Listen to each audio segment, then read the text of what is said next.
Not a labubo pan, pero ang cute nito.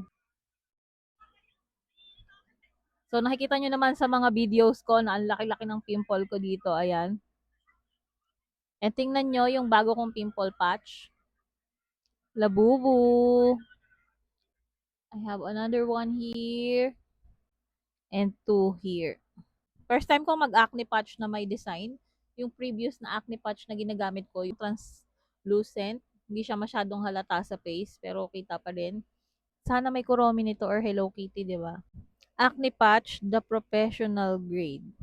Hindi ko pa lang alam yung effectiveness nito, kung okay ba to.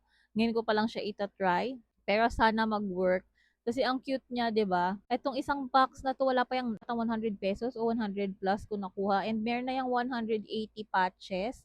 So madami-daming tigyawat ng mapagdidikitan yan. Matagal ko nang magagamit to kasi pailan-ilan lang naman yung mga acnes na lumalabas sa akin. Every time na magkaka-period ako, nagkakaroon ako ng acne. Yung previous na gamit ko kasi naubos na pero matagal na rin sa akin yun. So ito matagal-tagal ko na rin mauubos to. Ganito yung laman niya, ayan. Meron tayong 5 sheet na merong tag 30 na acne patch. Buksan natin.